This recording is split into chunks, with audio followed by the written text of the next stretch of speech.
Good morning, everyone. So I have a case report with the topic of sympathetic ophthalmitis following IOFB removal. The SO is bilateral disease with pan-uveitis occurring after the ocular trauma. The reported incidence is approximately 0.19% after penetrating trauma and 0.01% after vitreoretinal surgeries. The pathogenesis involved an autoimmune response against the uveal antigens mediated by T lymphocytes.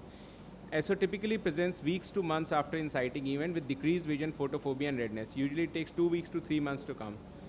The aim is to report a case of sympathetic ophthalmitis following trauma and vitrectomy in a young male, highlighting the role of multimodal imaging and early steroid use. The case is about a 24-year-old male presented with open globe injury to the left eye, which was an exciting eye, following a burst cycle tire. The BCA was 6.6 in the right eye and perception of light in the left eye with projection of rays was accurate.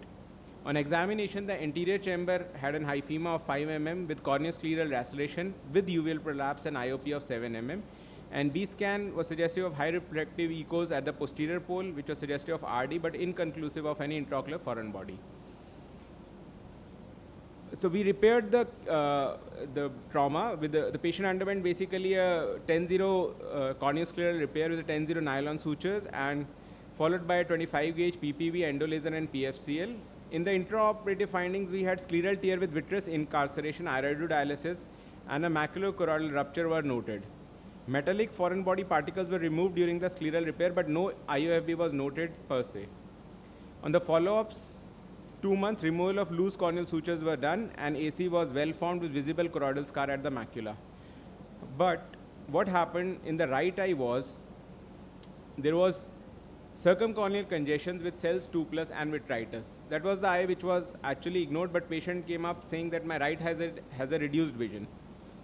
And once we did the examination, the fundus examination showed that there was exudates, SRF pocket, and macular edema with dull foveal reflex. OCT demonstrated neurosensory detachments with subretinal hyperreflective material, and FFA showed the pinpoint leakages, confirming it as a sympathetic ophthalmitis in the sympathizing eye.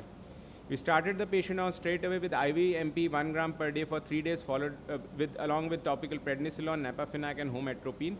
And after 3 days follow-up, the patient vision improved to 6.9, the cells were reduced, and we continued on the topical medication along with the systemic medication. And finally, the patient recovered after a period of a month. So my takeaways from this case was most cases develop sympathetic ophthalmitis within 3 months of the injury. It's usually 2 weeks to 3 months. Diagnosis may be delayed due to its similarity to idiopathic uveitis or VKH. Multimodal imaging like FFA and OCT is required. Rosveska et al. Reported that OCT changes may precede over the clinical features. Prompt initiation with high dose of corticosteroids is the cornerstone of management. The main differentiating diagnosis is VKH, which causes bilateral granulomatous uveitis, but is typically associated with systemic features.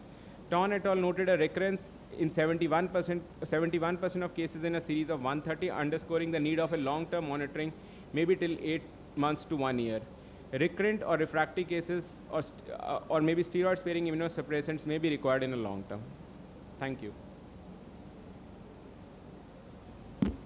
You mentioned that you did suture removal at 2 months, and then the patient developed in the other eye redness. Yes, ma'am. How many days after the suture removal did that happen? Ma'am, he presented around a week after the suture removal. On the day of suture removal, the eye was quiet.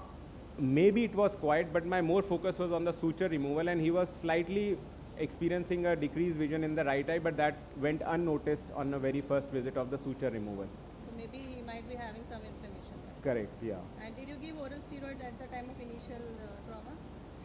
At the time of initial trauma, at the first visit itself. So the day the patient presented, I repaired on the same day itself, and he was started only on the topical steroids, not on oral steroids. Yeah. So I have just 2 questions for you. Yes, Did sir. you get a CT scan done initially for the... Sir, for all IOFBs, no, I don't get CT scan done. I think for any patient who is suspecting an IOFB, CT scan maybe on a long-term medical legal thing becomes mandatory, and you should get a scan with Or thin bit. slices so that you don't miss a small intraocular. Because in your presentation you stress 2-3 times that there may be an intraocular foreign body. Yes. So what yes, did you yes. do for that maybe?